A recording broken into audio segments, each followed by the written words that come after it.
नमस्कार। कृषि बहसको नयाँ सेसनमा यहाँहरू सबैलाई स्वागत गर्न चाहन्छु। आज हाम्रो वक्ता हुनुहुन्छ हिमाल भुषाल। उहाँले आज आलु बाली सम्बन्धी नेपालमा गरिरहेको खेती र यसको चुनौती र यसको भविष्यमा हुने सम्भावनाहरू बारे उहाँले स्पष्ट पार्नुहुनेछ र उहाँको प्रस्तुतिपछि हामी उहाँसँग प्रश्न सोध्न सक्नेछौँ र केही फिडब्याकहरू दिन छ भने दिन सक्नेछौँ। यति भन्दै म आजको वक्ता हाम्रा हिमाल भुषाल सरलाई रिक्वेस्ट गर्न चाहन्छु। हिमाल सर। नमस्कार। हजुर, मैले हजुरको परिचय काहीँ छुटाएँ भने त्यसमा अलिकति थपेर त्यहीँबाट सुरु गरिदिनुहोस् न। र अन्य जो श्रोताहरू आउनुहुन्छ, अहिले गोपाल भुषाल सर देखेको छु मैले, यहाँहरूले आफ्नो भिडियो अन गरिदिनु भयो भने पछि रेकर्डिङमा पनि बस्छ। भिडियो नभएकोहरू चाहिँ नबस्दो रहेछ, अडियो चाहिँ अफै गरिदिनु होला सर। हस् त, थ्याङ्क यू सबै। हस् सर, म हिमाल भुषाल। म अहिले चाहिँ यो आलु बाली विकास केन्द्र निगाले सिन्धुपाल्चोकमा चाहिँ आलुको विशेष गरी चाहिँ गुणस्तरयुक्त बिउ आलु उत्पादन कसरी गर्न सकिन्छ भन्ने विषयमा चाहिँ हामी रहेर काम गरिरहेका छौँ। यो कृषि तथा पशुपन्छी विकास मन्त्रालय अन्तर्गत राष्ट्रिय आलु तरकारी तथा मसला बाली विकास केन्द्र अन्तर्गतको चाहिँ आलुमा काम गर्ने चाहिँ फार्म हो। आजको यस डिस्कसनमा हामी चाहिँ नेपालमा आलु खेतीको चाहिँ वर्तमान अवस्था के छ, अहिलेसम्म के कति उपलब्धिहरू चाहिँ हासिल भइसकेका छन् र चाहिँ कस्तो खालको च्यालेन्जेसहरू छ र चाहिँ भावी दिनहरूमा चाहिँ हामीहरूले कस्तो खालको चाहिँ रणनीतिहरू अपनाउन सकिन्छ भन्ने विषयलाई चाहिँ लिएर केही प्रस्तुति चाहिँ तयार गरेको छु। यसमा यो अहिलेसम्मको हाम्रो चाहिँ अध्ययनले देखाएको कुराहरूलाई नै यहाँनिर चाहिँ राखिएको छ। म चाहिँ अगाडि जान चाहन्छु। हामी सबैलाई थाहा छ आलु चाहिँ एज अ नेटिभ चाहिँ अमेरिकन हर्ब्सको रूपमा चाहिँ लिइन्छ। यसको चाहिँ ओरिजिनको कुरा गऱ्यो भने चाहिँ यो ल्याटिन अमेरिकाको खास गरी पेरू, बोलिभिया, कोलम्बिया अनि चिलीको चाहिँ यो एन्डिज माउन्टेन श्रृङ्खलामा चाहिँ करिब 1800 वर्ष अगाडि चाहिँ उत्पत्ति भएको भन्ने छ। र अहिले विश्वमा हेऱ्यो भने मोर देन 5000 चाहिँ पोट्याटो भेराइटिजहरू चाहिँ रेकर्डमा रहेको देखिन्छ। अन्तर्राष्ट्रिय आलु बाली विकास केन्द्र CIP भन्छौँ, जो पेरूमा रहेको चाहिँ आलुमा काम गरिरहेको चाहिँ अर्गनाइजेसन हो। र कतिपय लिटरेचरहरूमा चाहिँ यसलाई थर्ड लार्जेस्ट फुड क्रपको रूपमा सिरियल क्रप्स पछि चाहिँ लिने गरिएको छ भने कति ठाउँमा चाहिँ फोर्थ पनि भनेर रेकर्ड गरेको पाइएको छ। जे भए पनि आलु चाहिँ एज अ मेजर फुड क्रप्सको रूपमा चाहिँ वर्ल्डभरि चाहिँ निकै रुचाइएको चाहिँ बाली हो।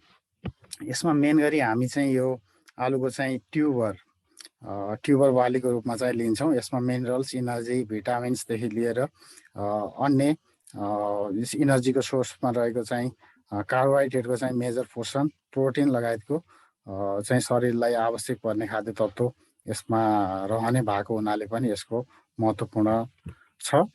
यो CIP को चाहिँ तथ्याङ्कलाई हेर्दाखेरि एज अ छोटो दिनमा तयार हुने प्लस 90 डेजदेखि लिएर 120 डेजमा तयार हुने विभिन्न आलुको चाहिँ जातहरू विकास गरिएको छ।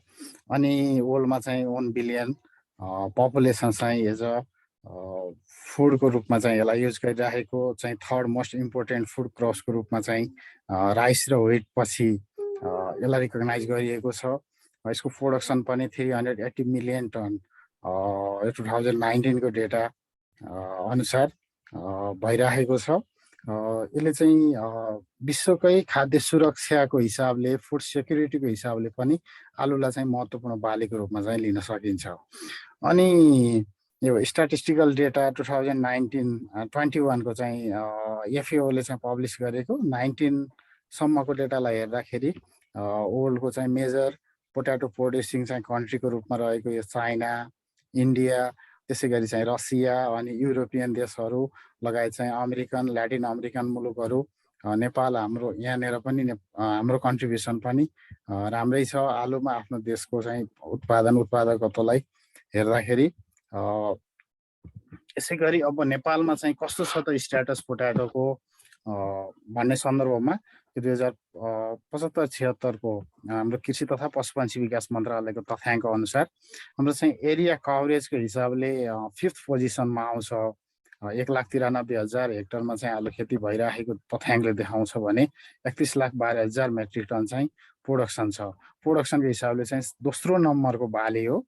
त्यसै गरी प्रोडक्टिभिटीको हिसाबले आलु चाहिँ धेरै फल्ने बाली हो। अरू बालीको तुलनामा 16.05 मेट्रिक टन पर हेक्टर चाहिँ देखिन्छ। अरू धेरै आलु उत्पादन गर्ने देशहरूको युरोपियन देशहरूको तुलना गर्दा त हाम्रो प्रोडक्टिभिटी कम हो। यद्यपि चाहिँ आलु चाहिँ धेरै उत्पादन हुने बाली हो। नेपालमा चाहिँ प्रोडक्टिभिटीको हिसाबले उत्पादकत्वको हिसाबले चाहिँ प्रथम स्थानमा चाहिँ आलु देखिन्छ। र आलु चाहिँ हाम्रो भौगोलिक कन्डिसनलाई हेर्दाखेरि आलु चाहिँ तराईदेखि लिएर उच्च पहाडसम्म हिमाली क्षेत्रमा पनि उत्पादन हुने बाली। यसो तराई, फुटहिल्स, हाम्रो तल्लो बेल्टमा चाहिँ हिउँदे बालीको रूपमा, त्यसै गरी माथिल्लो बेल्टमा 1500-1600 मिटरको उचाइभन्दा माथि जानुभयो भने एज चाहिँ समर र रेनी क्रप्सको रूपमा पनि हामीहरूले चाहिँ वर्षे बालीको रूपमा चाहिँ उत्पादन गरिराखेका छौँ। त्यसले गर्दाखेरि पनि हाम्रो एरिया कभरेज प्रोडक्सनको हिसाबले चाहिँ आलु माथिल्लो स्थानमा चाहिँ आउँछ।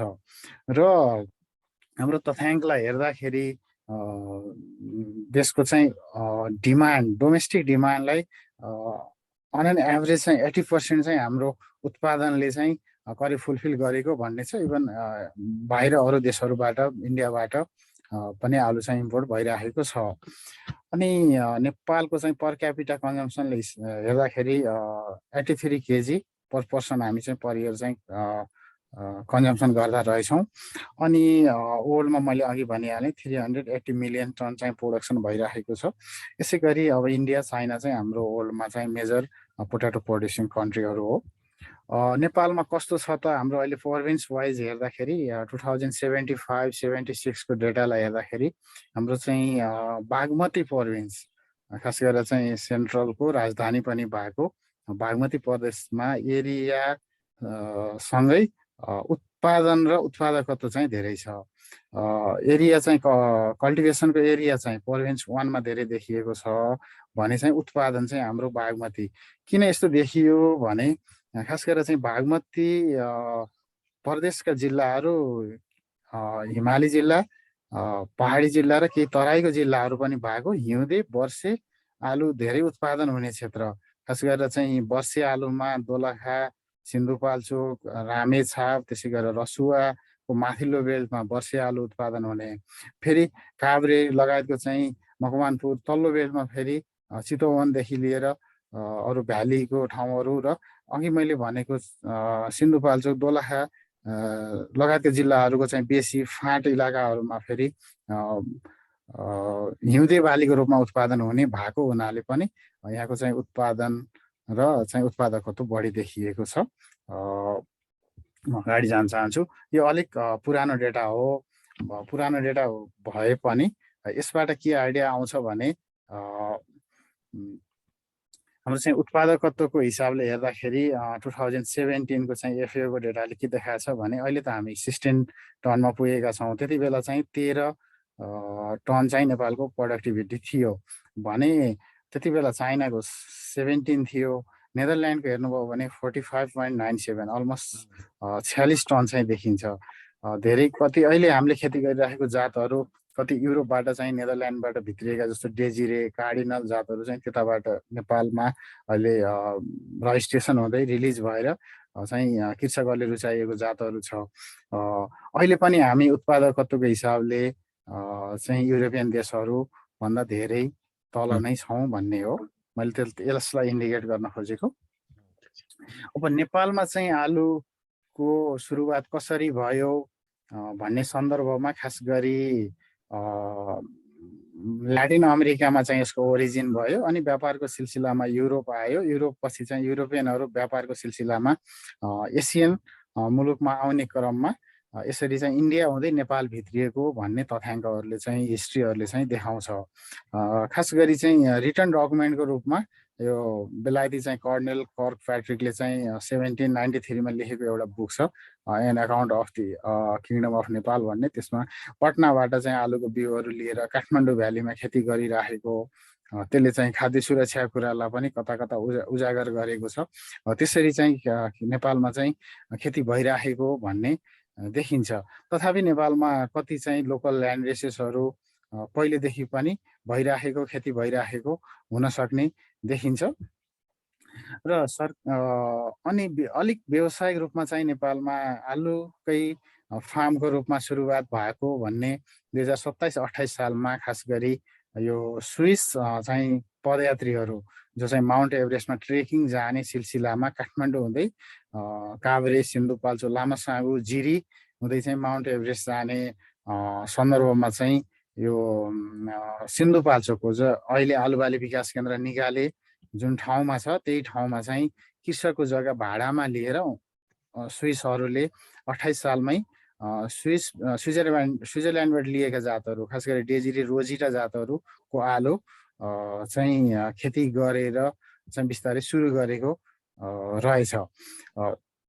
अनि त्यसपछि तत्कालीन सरकारलाई चाहिँ बाहिरको पदयात्रीहरूले, ट्रेकिङमा आउनेहरूले, टुरिस्टहरूले पनि त्यसरी फार्म सुरु गरेको देखिसकेपछि होइन हामी पनि काम गर्नुपर्छ भन्ने एक ढङ्गको प्रेसर पर्यो। अनि 29 सालमा चाहिँ खुमलटारमा राष्ट्रिय आलुबाली विकास कार्यक्रम भन्ने सुरु भयो। यसले अनुसन्धान सँगसँगै चाहिँ एक्सटेन्सनको कामलाई पनि सँगै चाहिँ अगाडि बढाउने काम गर्यो। अनि 32 सालमा चाहिँ त्यही निगालेमै चाहिँ आलुबाली विकास केन्द्रको रूपमा खास गरी बिउ आलु उत्पादन गर्ने उद्देश्यका साथ चाहिँ यो पोटाटो क्रप डेभलपमेन्ट सेन्टरको चाहिँ इस्टाब्लिस भयो। त्यसपछि विभिन्न समस्याहरू पनि आए। 44-45 सालमा चाहिँ आलुको एउटा मेजर समस्याको रूपमा रहेको ब्याक्टेरियल विल्ट, जसलाई खैरो पिपचके रोग पनि भन्छ, यसले चाहिँ एकदम समस्या गरायो। किनभने यसको जीवाणुहरू चाहिँ एकपटक एपियर भइसकेपछि लामो समयसम्म चाहिँ सोइलमा रहिराख्ने, यसलाई चाहिँ नियन्त्रण गर्न गाह्रो हुने भएको हुनाले यो केही समय चाहिँ बिउ आलु उत्पादनको कार्यक्रम चाहिँ रोकिन पुग्यो। अनि पछि ब्याक्टेरियल विल्टलाई नियन्त्रणमा लिइसकेपछि 52-53 फेरि बिउ आलु उत्पादनको काम चाहिँ निगालेमा सुरु भयो। अनि 54-55 चाहिँ फेरि यो आलुको बियाबाट, त्यति बेला ट्युबरबाट मात्रै प्रोडक्सन गर्ने गरिया थियो भने यसलाई चाहिँ हाइब्रिड सिडको रूपमा रहेको चाहिँ टिपिएस, ट्रु पोटाटो सिडबाट पनि उत्पादन गर्न सकिन्छ। क्वालिटीको चाहिँ सिड मेटेरियल प्रोडक्सन गर्न सकिन्छ भन्ने नयाँ अप्सनको साथमा चाहिँ फेरि 54-55 फेरि टिपिएस बिया उत्पादन कार्यक्रम सुरु भयो। इभन अहिले पनि हामीहरूले उत्पादन गरिराखेका छौँ। वार्षिक एभरेज चाहिँ 10-12 केजी चाहिँ टिपिएस प्रोडक्सन भइराखेको छ भने अरू चाहिँ विभिन्न पुस्ताका चाहिँ गुणस्तरयुक्त आलुको बिउ आलुहरू चाहिँ करिब 14-15 टन चाहिँ प्रोडक्सन भएको छ। र करिब 3 वर्ष पहिलादेखि अनि बिस्तारै हामी चाहिँ प्रिबेसिक सिड पनि उत्पादन गर्न थालिराखेका छौँ। अघिल्लो वर्षको तथ्याङ्कलाई हेऱ्यो भने करिब 37,000 दाना चाहिँ पिबिएस प्रोडक्सन भएर चाहिँ बिउ उत्पादनको चरणमा फर्दर प्रोडक्सनको लागि चाहिँ अगाडि गएको छ। म पछि पनि एक्सप्लेन गर्छु टिपिएस पिबिएस के हो भन्ने कुरा। हाम्रो यस आलुबाली विकास केन्द्र चाहिँ सिन्धुपाल्चोक जिल्लाको चाहिँ लिसाङखु पाहाड गाउँपालिका निगाले भन्ने ठाउँमा छ। हामी यो फिगरमा देख्न सक्छौँ। यो चाहिँ आलुबाली विकास केन्द्रको चाहिँ फार्म हो। अफिसहरूदेखि लिएर चाहिँ यो रस्टिक स्टोरहरू भयो, ल्याबहरू, टिस्यु कल्चर ल्याब पनि सुरु भएको छ। अलिकन पहाडी क्षेत्र भएको, 2550 मिटरको अल्टिच्युड भएको ठाउँ, पानी धेरै पर्ने भिरालो जग्गाहरू भएको हुनाले यस्तो खालको भिरालो चाहिँ गरा कालना भएको चाहिँ क्षेत्र छ। करिब 110 हामी चाहिँ 110 रोपनी जग्गा भनेको अराउन्ड 5.5 हेक्टर जग्गा चाहिँ हामीहरू कृषि कार्यको लागि प्रयोग गरेका छौँ। करिब 12 रोपनी जग्गा चाहिँ फेरि भाडामा लिजमा लिएर पनि बिउ आलु उत्पादनमा काम भइरहेको छ। अनि यहाँको चाहिँ टेम्परेचर उच्च पहाडी क्षेत्र भएको हुनाले अधिकतम 15 डिग्री र न्यूनतम 9 डिग्री माइनसमा पनि जान्छ। अनि चाहिँ यहाँको माटो चाहिँ बिउ उत्पादनको लागि, आलु खेतीको लागि खास गरेर चाहिँ यो ट्युबर प्रोडक्सन गर्ने बालीको लागि निकै राम्रो देखिन्छ, दोमट किसिमको माटो। अनि यसरी चाहिँ यहाँनिर हामी चाहिँ आलुको को चाहिँ बिउ उत्पादन, पिबिएस, टिपिएस लगायतको चाहिँ प्रोडक्सनमा काम भइरहेको छ। अनि अहिलेसम्म नेपालमा चाहिँ आलुका 13वटा चाहिँ जातहरू रिलिज भइसकेको छ। खास गरेर चाहिँ आलु बाली विकास केन्द्र, त्यसै गरेर चाहिँ आलुमा अनुसन्धान गर्ने नेपाल कृषि अनुसन्धान परिषद अन्तर्गतको राष्ट्रिय आलु बाली अनुसन्धान कार्यक्रम, पोट्याटो रिसर्च प्रोग्राम पनि भन्छौँ हामी, जसलाई चाहिँ पिआरपी भन्छौँ छोटकरीमा। पिआरपी सँगको चाहिँ कोअर्डिनेसनमा चाहिँ अहिलेसम्म चाहिँ 11 जातहरू हाम्रो चाहिँ यो ट्युबर प्रोडक्सन गर्ने जातहरू, 2वटा चाहिँ हाइब्रिड पोट्याटो जो चाहिँ टिपिएस 1 र टिपिएस 2 भेराइटी चाहिँ रिलिज भइसकेको छ। खास गरी चाहिँ यो कुफ्री सिरिजको, खुमल सिरिजको अहिले 2071मा रिलिज भएका यो खुमल उपहार, खुमल उज्जवल, खुमल विकास नयाँ जातहरू छ। जो चाहिँ खुमल उज्जवल विशेष गरी यसमा चाहिँ ड्राई म्याटरको कन्टेन्ट अलिक बढी हुने अनि आएर चाहिँ क्रिस्पीनेस राम्रो भएको हुनाले पोट्याटो चिप्सको लागि पनि उपयुक्त रहेको चाहिँ देखिन्छ भने अरू चाहिँ एज अ तरकारीको रूपमा अनि एज अ स्टेपल फुडको रूपमा पनि युज हुने अरू जातहरू तराईदेखि चाहिँ उच्च पहाडसम्म खेती भइरहेको जातहरू हो। कति रोग किरासँग चाहिँ रेसिस्ट गर्ने जस्तो जनकदेव जात तराईदेखि उच्च पहाडसम्म खेती गरी राखिएको जात, जो चाहिँ आलुको लेट ब्लाइटसँग रेसिस्ट गर्ने जातको रूपमा चाहिँ निकै रुचाइएको जात छ। यसै गरी केही जातहरू चाहिँ रजिस्ट्रेसन भएर बिस्तारै रिलिजको प्रोसेसमा पनि छ। त्यो भनेको MS 42.3 भन्ने, जसलाई निलो आलु भनेर नि बुझ्छौँ। त्यसै गरेर कार्डिनल अनि आएर चाहिँ रोजिटा। खास गरी काठमाडौँ भ्याली अनि नेपालको अरू ठाउँमा निकै रुचाइएको मुडेको आलु भनेको चाहिँ यो जुन 2032-33 सालमा स्विसहरूले नेपालमा भित्राएको जात रोजिटा भन्ने जात हो। यो पनि रजिस्ट्रेसन भएर अहिले यसको चाहिँ कमर्सियल प्रोडक्सनमा अगाडि गइरहेको छ। खास गरी उच्च पहाडी क्षेत्रको लागि चाहिँ निकै राम्रो छ। यसै गरी नेपालमा चाहिँ भएका लोकल जर्म प्लाज्माहरू एज अ कोर कलेक्सनको रूपमा चाहिँ हामीहरूले कलेक्सन गरिराखेका छौँ। जिरी, चक्रे, सैलुङ सेतो, त्यसै गरी चाहिँ मुस्ताङ लोकल, जुम्ला लोकल, विभिन्न खालको चिसापानी रातो, आरु आलु, गाजले, ल्यान्ठे यस्तो जातहरू चाहिँ हामीले फिल्ड जिन ब्याङ्कमा चाहिँ सुरक्षित राख्ने, हरेक वर्ष चाहिँ यसको कल्टिभेसन गर्ने अनि यसको चाहिँ मर्फोलोजिकल एग्रोनोमिकल क्यारेक्टरहरू पनि हेर्ने कामहरू अगाडि बढिराखेको छ। यी जातहरू पनि यसमध्येका चाहिँ जस्तो जिरी, चक्रे वर्षे सिजनमा चाहिँ पहाडमा निकै राम्रो, हिउँदे सिजनमा तराईमा निकै मन पराइएको जात हो। त्यसै गरी चिसापानी रातो, यो गाजले, ल्यान्ठे भन्ने जातहरू कति चाहिँ असिनासँग पनि अवरोधक जातहरू, त्यो बोटको चाहिँ स्ट्रक्चर, त्यसको मर्फोलोजिकल क्यारेक्टरलाई लिएर हेर्दाखेरि असिनासँग सहन सक्ने जातको रूपमा चाहिँ यो ल्यान्ठे देखिएको छ। यद्यपि यसमा चाहिँ थप अनुसन्धान गरेर अगाडि बढ्नुपर्ने पनि आवश्यकता छ। एकैपटक एकै वर्षमा चाहिँ सबै रिजल्टहरू चाहिँ नआउला। अनि अहिलेसम्म के छ त भन्ने सन्दर्भमा चाहिँ आलुका पकेट एरियाहरू हाम्रो चाहिँ कृषि तथा पशुपन्छी विकास मन्त्रालयको तथ्याङ्कलाई नै लिएर हेर्दाखेरि करिब 166 भन्दा धेरै चाहिँ पकेट क्षेत्रको चाहिँ आइडेन्टिफाई भइसकेको छ। त्यसै गरेर चाहिँ आलुमा काम गर्ने सहकारीहरू पनि एक्टिभली काम गर्ने 200 भन्दा बढी सहकारीहरू छ। अहिले आएर चाहिँ बिस्तारै आलुमा प्राइभेट कम्पनीहरू, बिजनेस हाउसहरू, खास गरेर चौधरी ग्रुप ले नवलपरासीमा चाहिँ यो आलुबाट चाहिँ एज अ चाहिँ बिजनेस कम्पनीको रूपमा चाहिँ अगाडि बढाउँदै यसबाट चाहिँ पोट्याटो चिप्समा चाहिँ काम गरिरहेको देखिन्छ। भनेपछि ठुलो ठुलो प्राइभेट कम्पनीहरू, बिजनेस हाउसहरू पनि यस आलु खेती र आलुबाट चाहिँ अरू प्रडक्ट उत्पादन गर्न कसरी सकिन्छ भनेर लागेको देखिन्छ। त्यो यसले के देखाउँछ भने जस्तो अहिले पनि हामीसँग पोट्याटो चिप्स प्रोडक्सन गर्ने, चिप्सको लागि एकदम उपयुक्त भएको जातहरू हामीहरूले रिलिज गरिसक्ने, कमर्सियल प्रोडक्सनमा जान नसकेको सन्दर्भमा यस्तो खालको जातहरू विकास गरिनुपर्ने चाहिँ हामीले देखेका छौँ। यसै गरी आलुको भण्डारणको लागि कोल्ड स्टोर तथा रस्टिक स्टोरहरू, खास गरेर चाहिँ तराई, भित्री मधेस, तल्लो बेल्टको लागि कोल्ड स्टोरेजहरू अनि माथिल्लो 1800-2000 मिटरभन्दा माथिल्लो उचाइमा गइसकेपछि रस्टिक स्टोरहरू, जो सानो सानो क्षमताका 5-10 टन क्यापासिटीका चाहिँ आलु भण्डारण घरहरू चाहिँ रहेका छन्। यो चाहिँ 180 भन्दा बढी चाहिँ हाम्रो तथ्याङ्कले रस्टिक स्टोरहरूले नेपालमा रहेको चाहिँ कोल्ड स्टोरेज चाहिँ 51 भन्दा बढी रहेको 73-74 को डेटा देखाउँछ भने अहिले अलिकन बढेको हुनसक्छ।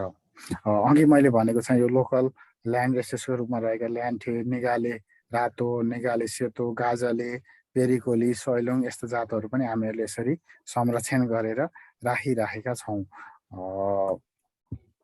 अब आलुमा चाहिँ मुख्यतया के छ भने खास गरेर चाहिँ पोट्याटो क्वालिटीको चाहिँ पोट्याटो सिड नै सबैभन्दा महत्त्वपूर्ण छ। किनभने आलुको चाहिँ हाम्रो लगानीमा सबैभन्दा धेरै लिने भनेको चाहिँ हाम्रो इनपुटमा चाहिँ सिड हो। किनभने प्रति रोपनी 70 देखि चाहिँ 100 केजीसम्म चाहिँ आलुको बिउ चाहिँ हाम्रो लगानी हुन्छ। त्यसमा पनि हामी क्वालिटीको चाहिँ सिड युज गर्न सकेनौँ भने अरू कल्टिभेसन प्र्याक्टिसलाई जति धेरै ध्यान दिए पनि हामीले भने जस्तो चाहिँ उत्पादन लिन गाह्रो हुन्छ। अब नेपालमा चाहिँ यो सिडको रिसोर्स कस्तो छ, कसरी इम्पोर्ट भइरहेको छ भन्ने कुरोमा चाहिँ नेपालमा चाहिँ भएका गभर्मेन्ट फार्महरू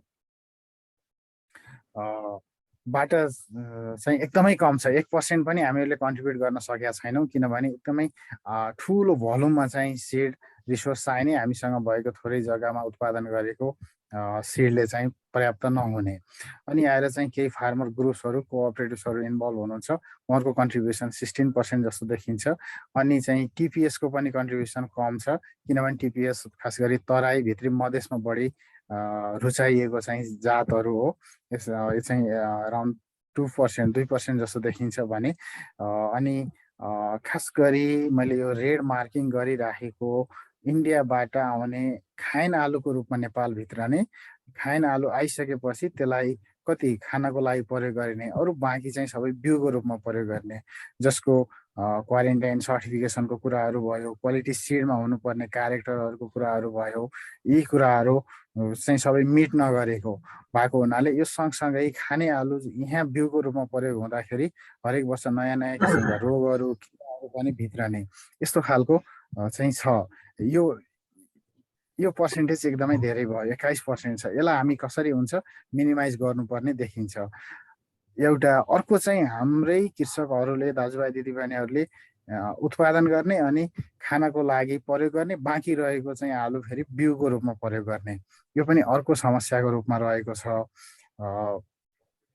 यसलाई चाहिँ हामीहरूले घटाउँदै क्वालिटीको चाहिँ सिड प्रोडक्सन गर्ने, त्यसलाई चाहिँ लैजानु पर्ने चाहिँ देखिन्छ। किनभने यो भेजिटेटिभ प्रोपागेसनबाट चाहिँ हामीहरूले उत्पादन गर्ने ट्युबर यो चाहिँ हरेक वर्ष हामीहरूले हरेक जेनेरेसन प्रयोग गर्दै गर्दै जाँदाखेरि बिस्तारै डिजेनेरेट भएर जाने अनि चाहिँ पहिलेको प्यारेन्ट लाइनहरूमा अघिल्लो पुस्ताहरूमा देखिएको रोग र किरा पनि सँगै सर्दै जाने। त्यसले गर्दाखेरि यसबाट चाहिँ भने जस्तो आम्दानीमा गएर चाहिँ असर पर्ने, उत्पादनमा चाहिँ असर पर्ने देखिन्छ।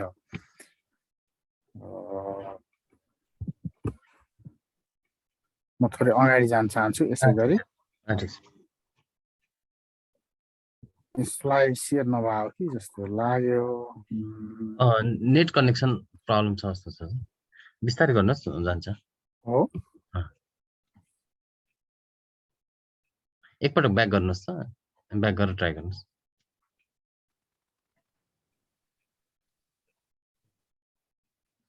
अनस्टेबल इन्टरनेट भन्दैछ है,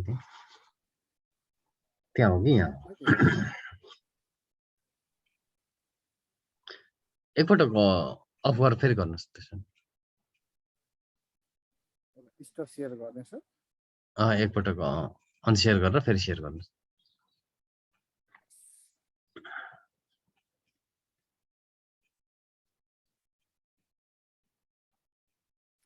सेयर भएको छ सर? भयो, फेरि ब्याकबाटै भयो।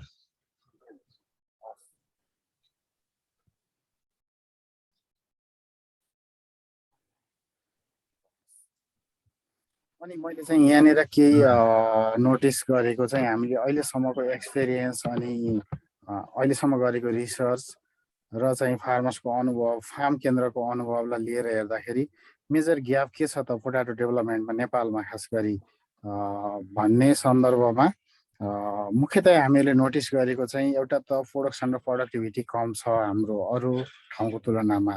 अनि अघि मैले भनिहालेँ चाहिँ आलु आफैमा धेरै हाई सिड रेट कन्ट्रिब्युट गर्ने चाहिँ बाली भयो।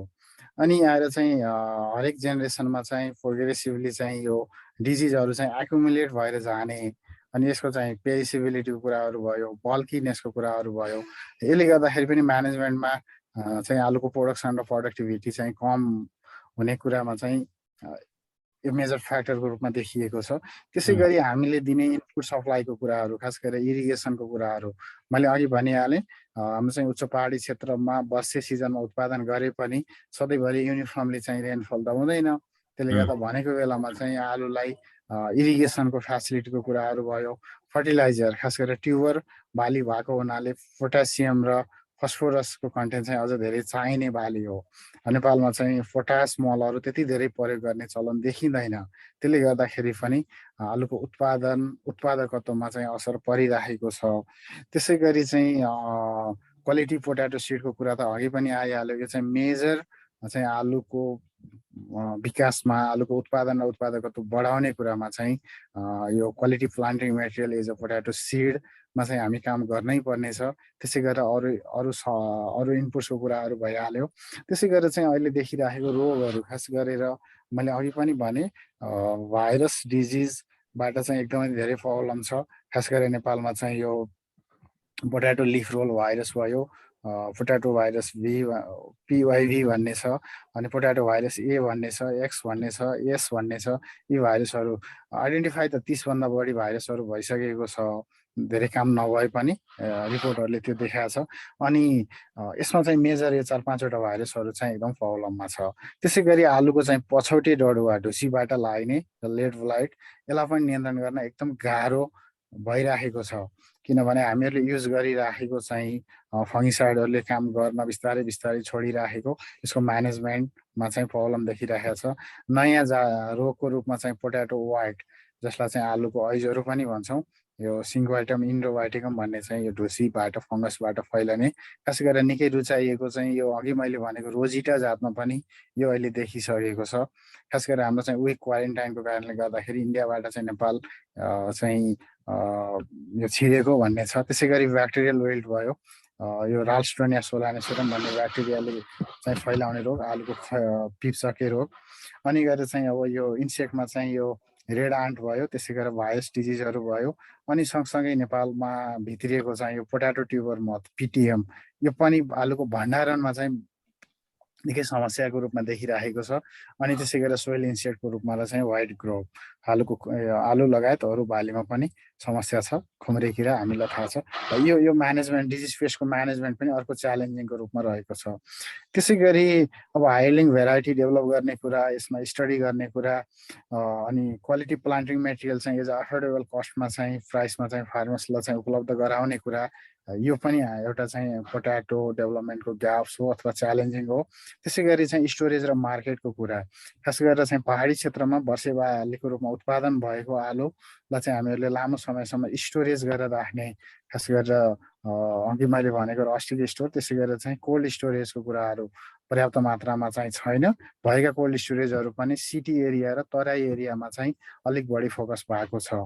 यो पनि हाम्रो चाहिँ पोट्याटो डेभलपमेन्टमा चाहिँ अर्को च्यालेन्जको रूपमा हो, अथवा हामी यहाँनिर विक छौँ भन्ने हो। त्यसै गरी यो इन्डियन पेपरहरूले पनि, खास गरेर ICAR को चाहिँ यो पोट्याटो रिसर्च इन्स्टिट्युट सिमलाको रिपोर्टले के देखाउँछ भने high seed rate are often reflected in 40 to 50% cost of cultivation on potato seed alone. Potato seed नै अराउन्ड 40 देखि 50% चाहिँ यसले कन्ट्रिब्युट गर्छ। अब यसलाई क्वालिटीको हामीहरूले सिड सप्लाई गरेर चाहिँ प्रोडक्सन र प्रोडक्टिभिटी बढाउनु पर्ने चाहिँ च्यालेन्ज छ। सँगै अर्को रिपोर्टले के पनि देखाएको छ भने अराउन्ड हामी क्वालिटी सिडमा दिन सक्यौँ भने चाहिँ अराउन्ड 40% फेरि यिल्डलाई चाहिँ बढाउन सक्छौँ, प्रोडक्सनलाई बढाउन सक्छौँ भन्ने पनि छ। अब हामी यो त भयो ग्यापको कुरा, सँगसँगै अहिलेसम्म के गरिराखेका छौँ भन्ने कुरा म थोरै यो हामी भरि स्टुडेन्ट्सहरूलाई पनि काम लाग्ने भएको हुनाले कति ठाउँमा चाहिँ यो TPS कसरी के भन्ने कुरा धेरै ठाउँमा थियो, धेरै थाहा पनि नभएको र नेपालमा चाहिँ ट्रु पोट्याटो सिड प्रोडक्सन गर्ने सन्दर्भमा नेपाल मा चाहिँ हाम्रो आलुवाली विकास केन्द्र नै अहिले चाहिँ हामी एउटा सिंगल अर्गनाइजेसनको रूपमा चाहिँ काम गरिरहेका छौँ। सर आइरहेको छ नि, राम्रो छ नि है सर? यो के अरे नेट इन्स्टेबल भनिरहेको सुनिरहेको छु। अनि भएको हुनाले पनि यसलाई बिस्तारै हुन त सिआइपीले अनि इन्टरनेसनल्ली हेऱ्यो भने बिस्तारै अहिले चाहिँ ट्रु पोट्याटो सिडमा काम गरिरहेको देखिँदैन, एकदमै कम। बिस्तारै यसलाई छोड्दै अब बिस्तारै पिभिएसतिर जान लागेको देखिन्छ। यसको पनि आफ्नै मेरिट्सहरू छ, डिमेरिट्सहरू पनि छ। यसै अलिकन उत्पादनको लागि हाइब्रिडाइजेसन गर्ने कुरा, क्रसिङ गर्ने कुरा भएको हुनाले अलिकन झन्झटिलो मानिएको पनि हो। अब म यसको चाहिँ थोरै एक्सप्लेन गर्छु कसरी चाहिँ प्रोडक्सन हुन्छ भन्ने कुरा। हामी सबैलाई थाहा छ एज अ बोटानिकल सिड हो। हामी चाहिँ यसमा चाहिँ प्यारेन्ट लाइनको रूपमा चाहिँ फिमेल लाइनहरू, खास गरेर चाहिँ सिआइपीबाटै लिएको लाइनहरू यो 54, 45, 55 सालतिर जहिले नेपालमा चाहिँ आलुको टिपिएस सुरु भयो। यसमा चाहिँ फिमेल लाइनको रूपमा टिपिएस 7, MF2 भन्ने जातहरू छ। त्यसै गरी मेल लाइनको रूपमा चाहिँ टिपिएस 67 भन्ने छ। फ्लावर, फिमेलको फ्लावर यस्तो भयो, अनि मेल फ्लावर भयो। अनि हामी चाहिँ यसलाई फरक फरक चाहिँ हामी ब्लकमा चाहिँ हामी लगाउँछौँ। लगाइसकेपछि एज चाहिँ हामी अरू अर्डिनरी पोटाटो ट्युबर कसरी प्रोडक्सन गर्छौँ त्यही स्टाइलले। अनि त्यसपछि चाहिँ यसबाट चाहिँ हामीहरूले फ्लावरिङ भएको मेल फ्लावरको एन्थरलाई चाहिँ हामी सेपरेट गर्छौँ, किनभने यो कम्प्लिट फ्लावर यसमा फिमेल पोर्सनलाई चाहिँ हटाउँछौँ। अनि चाहिँ एन्थरलाई कलेक्सन गरिसकेपछि यसलाई हामी ड्राइङ गर्छौँ।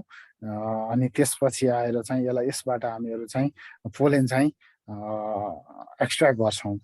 पोलेन एक्सट्र्याक्ट गरिसकेपछि यसरी लगाइएको चाहिँ फिमेल लाइन, अघि भनेको MF2हरू भयो, यो फिमेल लाइनमा लगेर चाहिँ ह्यान्ड पोलिनेसन गर्छौँ। कम्तीमा चाहिँ एउटा फ्लावरमा 2 पटक 3 पटक गर्छौँ मर्निङ टाइममा, फ्लावर चाहिँ फुल ब्लुम भएको बेला। अनि यसपछि चाहिँ यो टनेलहरू चाहिँ युज भइरहेको छ, प्लास्टिक सिटहरू। अत्याधिक धेरै पानी पर्ने भएको हुनाले चाहिँ हामीहरूले एज अ प्रोटेक्सन मेजरको रूपमा चाहिँ यसरी यो गुमोज बनाएर चाहिँ प्लास्टिक टनेलहरू युज गर्छौँ। यसरी चाहिँ फिमेल लाइनहरूमा चाहिँ ह्यान्ड पोलिनेसन पछि यसरी चाहिँ फ्रुट तयार हुन्छ, जसलाई चाहिँ पोट्याटोको बेरी भन्छ, अथवा चाहिँ यसलाई आलु भेडा पनि भन्छौँ नेपालीमा। यसरी तयार भएको बेरीलाई चाहिँ हामीहरूले चाहिँ यसलाई फर्मेन्ट गराउँछौँ। करिब 7-8 डेज 1 विक चाहिँ फर्मेन्ट गराइसकेपछि सिम्पल हाम्रो चाहिँ यो जुसर मेसिनबाट चाहिँ हामीले यसलाई स्क्विज गर्छौँ।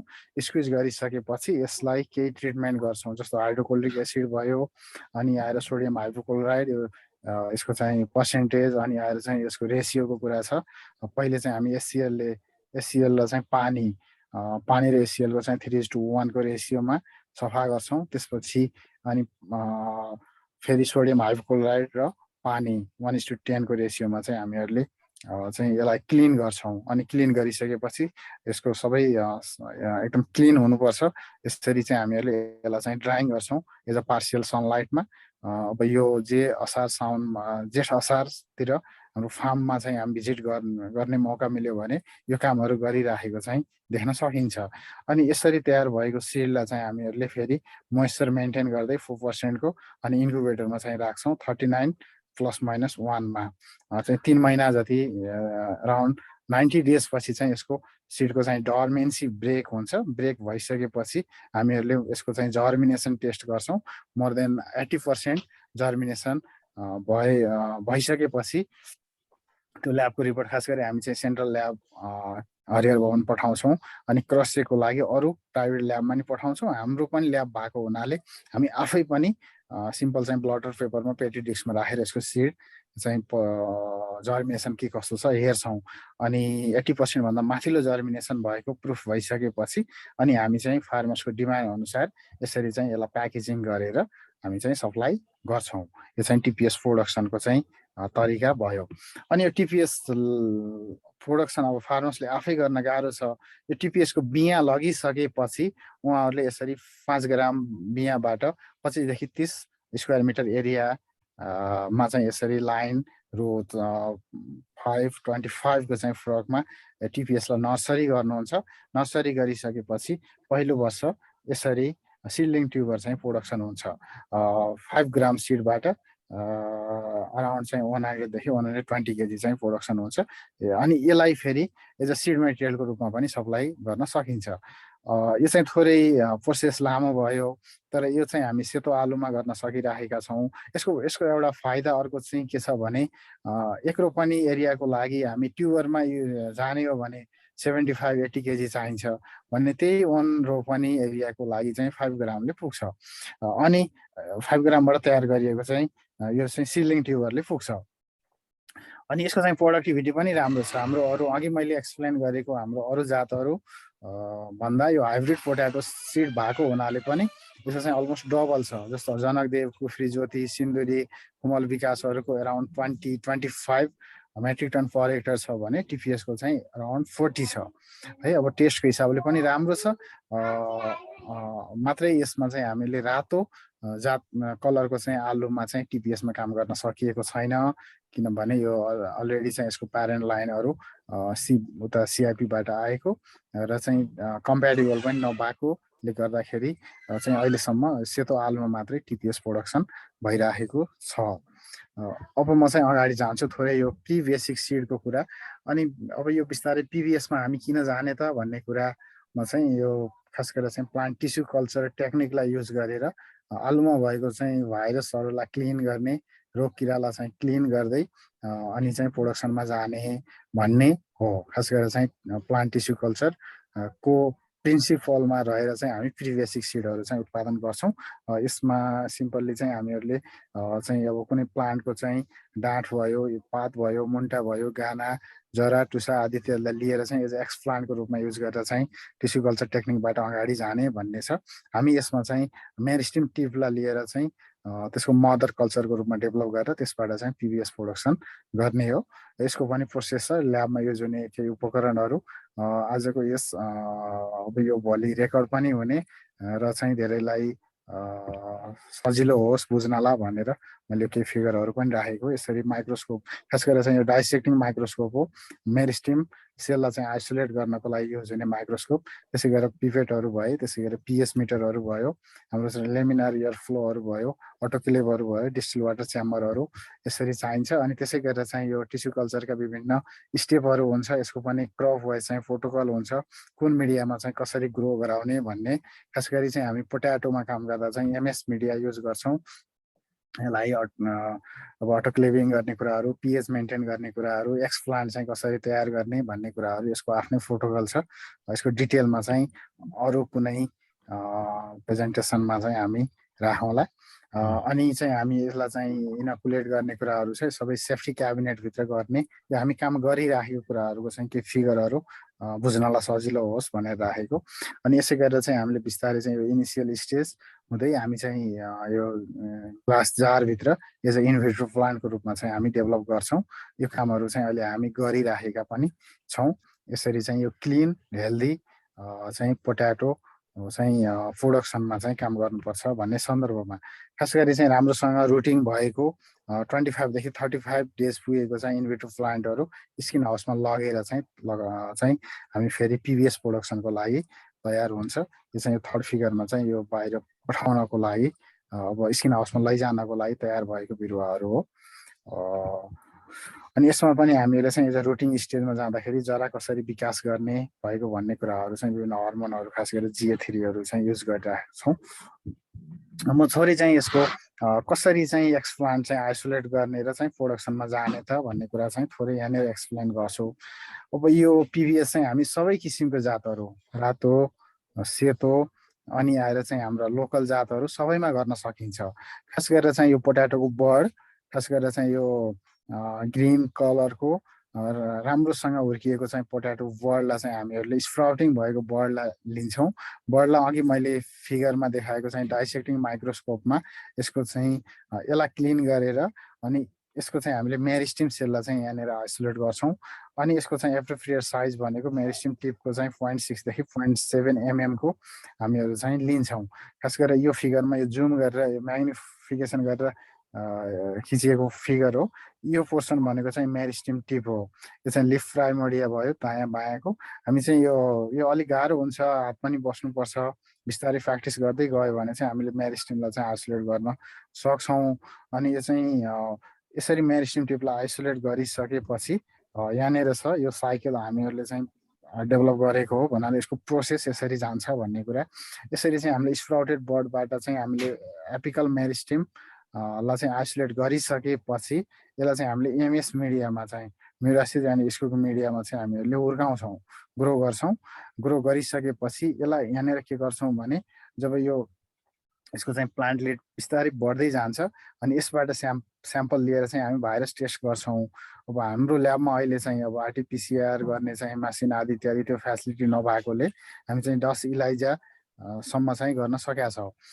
नभए हामी के गर्छौँ भने यहाँनिर हाम्रो नागसँग कोअर्डिनेट गरेर हामीहरू चाहिँ यो स्याम्पललाई चाहिँ त्यो टेस्ट गर्न पनि पठाउँछौँ।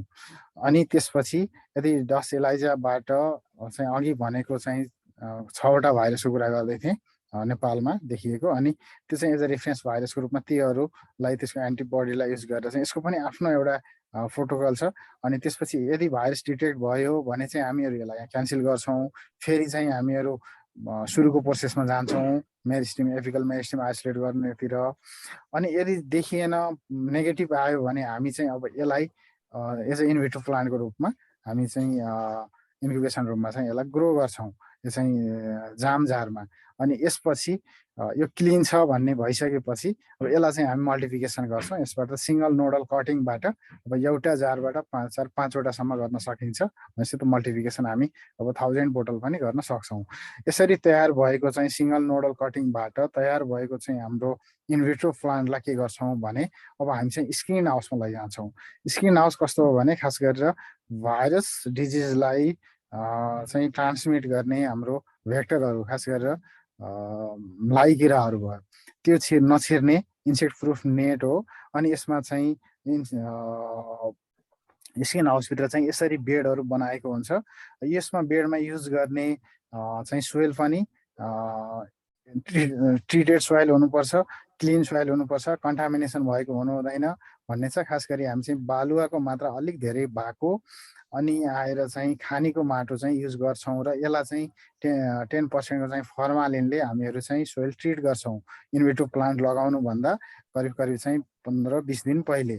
अनि कालो प्लास्टिकले छोप्छौँ, फर्मालिनले ट्रिट गर्छौँ।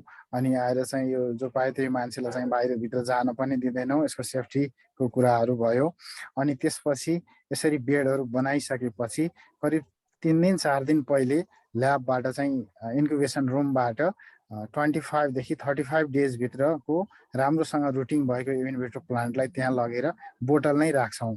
करिब 4 दिन जति राखिसकेपछि यो चाहिँ एक ढङ्गको एक्लिमेटाइजेसन हुन्छ नयाँ इन्भाइरोमेन्टसँग केही, किनभने यो त हाम्रो एकदमै क्लोज इन्भाइरोमेन्टभित्र एकदम ल्याबभित्र हुर्किराखेको बिरुवालाई एकैपटक लगेर प्लान्टिङ गर्दाखेरि मोर्टालिटी बढ्ने भएको हुनाले हामीहरू चाहिँ यहाँनिर यसरी लैजान्छौँ। अनि यसपछि हामी करिब 3-4 दिन जति यसरी राखिसकेपछि 20-10 को चाहिँ लाइनदेखि प्लान्ट टु प्लान्टको डिस्टेन्समा यसरी चाहिँ हामीहरूले यसलाई प्लान्टिङ गर्छौँ।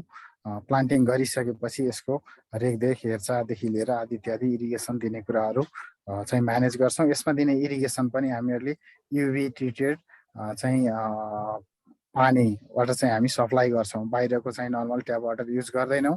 किनभने यो इन्भाइरोमेन्ट प्लान्ट त यहाँनिर क्लिन छ इन्भिट्रो प्लान्ट, यसरी यहाँको इन्भाइरोमेन्ट स्किन हाउसभित्रको इन्भाइरोमेन्ट पनि क्लिन भइदिएन भने त फेरि डिजिज पेस्टको चाहिँ ट्रान्समिसन हुने चान्सेस बढ्छ।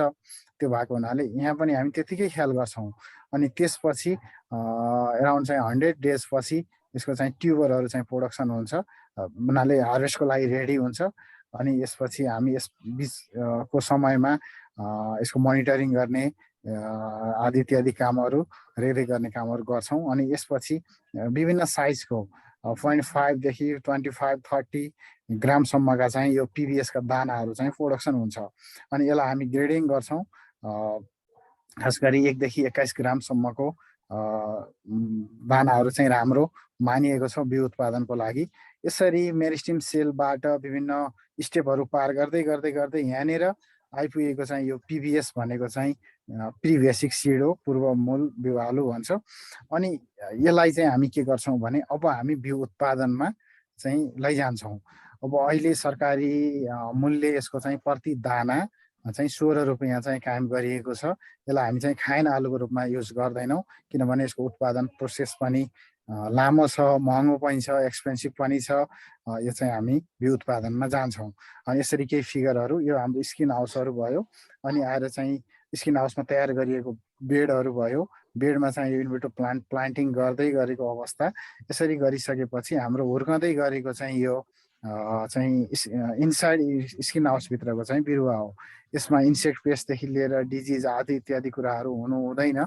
यसको पनि एउटा स्ट्यान्डर्ड चाहिँ यो एसक्युसिसीले हाम्रो नार्क भयो, आलुबाली विकास केन्द्र भयो, यो सबैले चाहिँ एउटा बनाएको छ। त्यसको मापदण्ड फ्रेमवर्कभित्र रहेर चाहिँ यसको मोनिटरिङ गर्नुपर्ने हुन्छ। अनि यसपछि यसरी तयार भए यसरी चाहिँ हुर्कँदै जान्छ। र अघि मैले भने जस्तै यसरी चाहिँ विभिन्न साइजका हाम्रो चाहिँ पिबिएसका चाहिँ दानाहरू उत्पादन हुन्छ। अब कुनै अलि मिडियम साइजको छ, कुनै अलि ठुलो छ। हामी पिबिएसमा चाहिँ के कुरा ख्याल गर्छौँ भने हामी चाहिँ यो सिडको साइज, ट्युबरको साइजलाई बढाउनेतिर हामी जाँदैनौँ कि नम्बर अफ ट्युबर चाहिँ बढाउन कुरामा चाहिँ हामी ध्यान दिन्छौँ। यसरी तयार हुन्छ यो कार्डिनल जातको चाहिँ पिबिएस हो। हामी करिब अहिले नेपालमा चाहिँ चलन चल्तीमा रहेका आलुका जनकदेवहरू भयो, कार्डिनल भयो, डेजिरे भयो, रोजिटाहरू भयो, यीहरूमा चाहिँ हामी पिबिएस प्रोडक्सन गरिराखेका छौँ। अब के छ भने पिबिएस प्रोडक्सन गर्ने नेपालमा अब हाम्रो नेपाल कृषि अनुसन्धान परिषद अनि हाम्रो आलुबाली विकास केन्द्र, केही चाहिँ प्राइभेट अर्गनाइजेसनहरू छ। अहिलेको तथ्याङ्कलाई हेऱ्यो भने 15-16 लाख दाना चाहिँ डिमान्डमा रहेको देखिन्छ भने अहिलेको सप्लाई अराउन्ड 2.5-3 लाखभन्दा बढी ट्युबर चाहिँ प्रोडक्सन गर्ने क्यापासिटी अहिले छैन। त्यसले गर्दा अब फार्म केन्द्रहरूलाई बिस्तारै चाहिँ यो पिबिएस प्रोडक्सनमा चाहिँ सपोर्ट गर्ने, इन्भिट्रो प्लान्ट चाहिँ हामीहरूले सप्लाई गर्ने, त्यसपछि स्किन हाउसहरू चाहिँ बनाउने फार्म केन्द्र, त्यसै गरेर चाहिँ जो अलिक प्रोग्रेसिभ आलुमै काम गर्ने, बिउ उत्पादनमा काम गर्ने समूह सहकारीहरू हुनुहुन्छ, उहाँहरूलाई चाहिँ हामी इन्भिट्रो प्लान्ट लग्ने, त्यसको मोनिटरिङ टेक्निकल सपोर्ट गर्ने, अनि त्यहाँ पनि उत्पादन गरेर अनि चाहिँ देशको अरू ठाउँहरूमा चाहिँ लैजाने भन्ने छ। सबैभन्दा यसलाई म थोरै एक्सप्लेन गरौँ।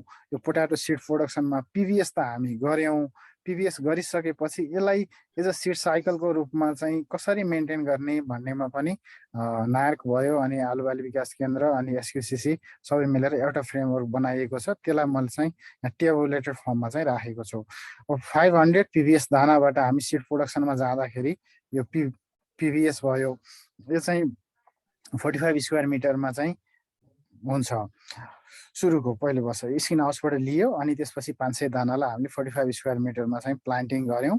यो प्लान्टिङ गर्ने सोइल पनि अब स्किन हाउसकै जतिकै त हामी फर्मालिन ट्रिट गरेर चाहिँ गर्न नसकौँला, तर सकभर चाहिँ आलु नलगाएको ठाउँ, अरू चाहिँ यो सोलानेसी फ्यामिली अन्तर्गतका अन्य बाली नलगाएको ठाउँ, सकभर नयाँ माटो यस्तो भर्जिन सोइलमा हामी गएर चाहिँ फेरि प्लान्टिङ गर्छौँ।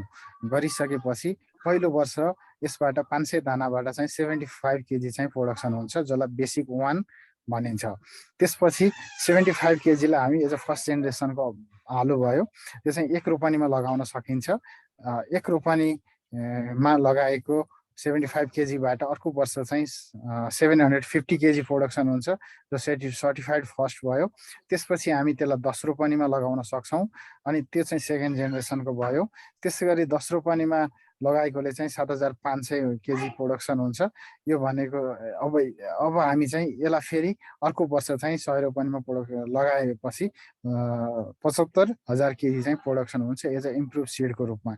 यसरी 4 वर्षसम्म हामीहरूले पिबिएसबाट प्रोडक्सन गर्दै यसको मल्टिफिकेसन गर्दै जाने, अनि त्यसपछि after 4th generation improve seed are taken for commercial cultivation, अथवा अब चाहिँ फार्मर्सकोमा जाने, अब चाहिँ खाएन आलुको रूपमा चाहिँ यसलाई लैजानुपर्छ भन्ने एउटा फ्रेमवर्क चाहिँ डेभलप गरिएको छ।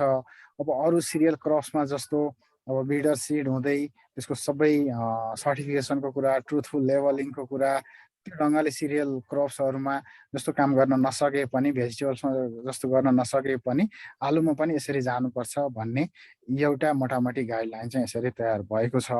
अब यसमै हामीहरूले काम गर्नुपर्ने, यो च्यालेन्जिङ पनि छ, किनभने 500 दाना त प्रोडक्सन गर्न लाग्नुभयो, 75 केजी आयो, त्यसलाई अब स्टोरेज गर्ने कुरा प्रब्लम हुनसक्छ।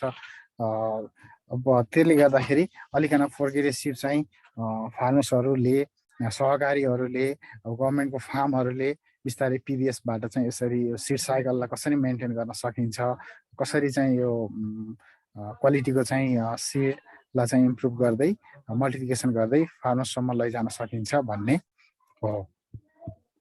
अनि हामी केही नयाँ कामको रूपमा विगत 3 वर्ष 2019 देखि चाहिँ यो CNTCP भन्ने China Nepal technical agriculture technical cooperation project भन्ने छ।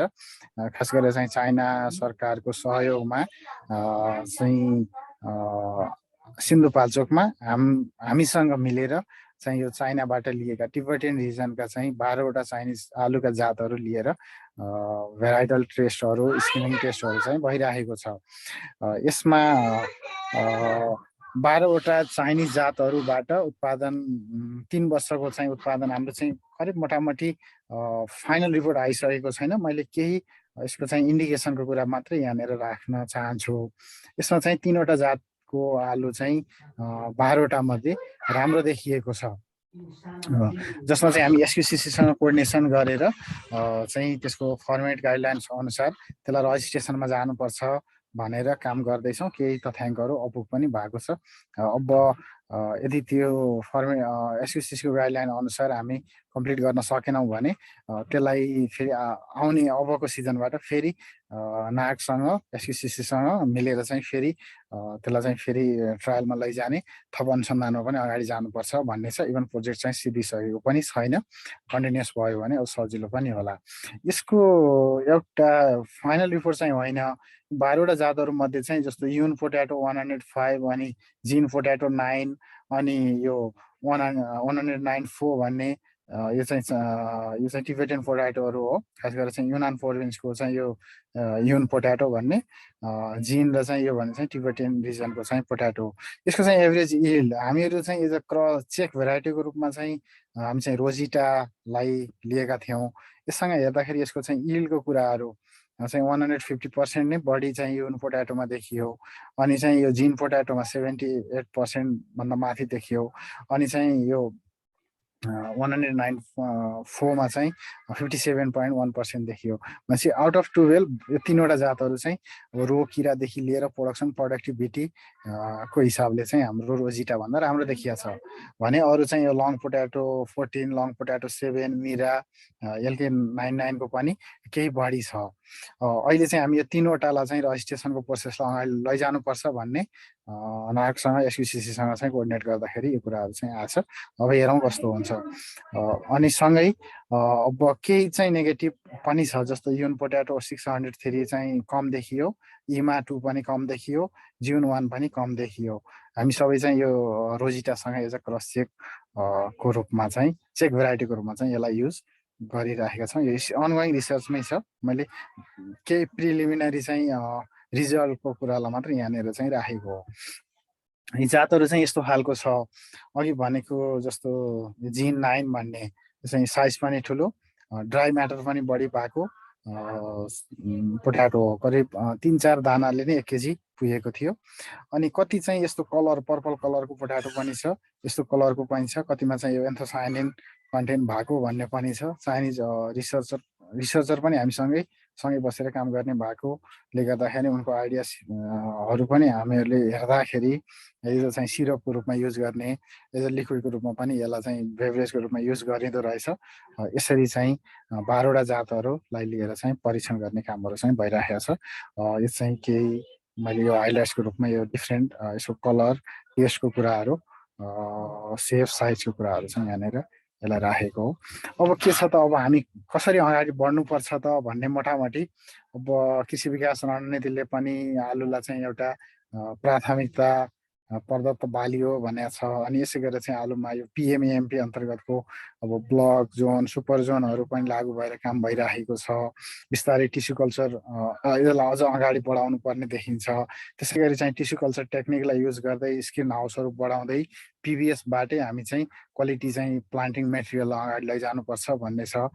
त्यसै गरी चाहिँ सरकारी फार्ममै बेसिक बिउ उत्पादन गर्ने, त्यसलाई डिस्ट्रिब्युसन गर्न सक्यो भने आलु उत्पादनमा चाहिँ अझ राम्रो योगदान पुग्न सक्थ्यो भन्ने देखिन्छ।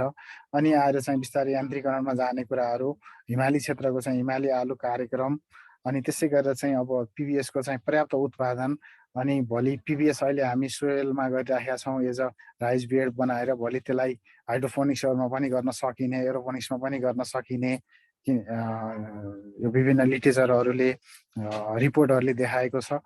खास गरेर चाहिँ बाहिर अरू विकसित देशहरूमा हामी पनि यसमा चाहिँ जान सकिन्छ भन्ने छ। हाइड्रोफोनिक्समा त नार्कले पनि ट्राई गरिराखेको हो। त्यसै गरेर चाहिँ अब डिजिज रेसिस्टेन्ट भेराइटीहरू डेभलप गर्ने कुरा, अनि अहिले आएर चाहिँ यो जो आलुको चाहिँ आलुबाट चाहिँ आलुको पिठो बनाउने, आलुको चाहिँ यो चिप्सहरू बनाउने, खास गरेर चाहिँ प्रोसेसिङको लागि उपयुक्त हुने जातहरू पनि इम्पोर्ट गर्नुपर्छ। अनि यो भण्डारण कुराहरू भयो, अनि सडक, अनि त्यो सिँचाइ, बजार, यी कुराहरूमा काम गर्न सक्यो भने निश्चय पनि आलुको विकासमा चाहिँ काम गर्न सक्छौँ भन्ने हो। अनि यो पिएमएमपी को चाहिँ डेभलपमेन्ट प्रोजेक्टले कसरी ब्लक जोन, सुपर जोन हुँदै काम गरिराखेको छ भन्ने कुरा मैले थोरै हाइलाइट मात्रै गरेको। अनि केही नेपालमा चाहिँ ब्लकको रूपमा पोटास डेभलपमेन्टमा काम भइरहेको जिल्लाहरू, त्यसै गरेर चाहिँ जोनको रूपमा अहिले चाहिँ 3वटा छ, भक्तपुर, अनि यो नुवाकोट भयो, अनि आएर चाहिँ डडेलधुरा, त्यसै गरी चाहिँ सुपर जोनको रूपमा चाहिँ काभ्रे र सिन्धुपाल्चोक हामी उहाँहरूसँग पनि कोअर्डिनेट गरेर काम गरिराखेका छौँ।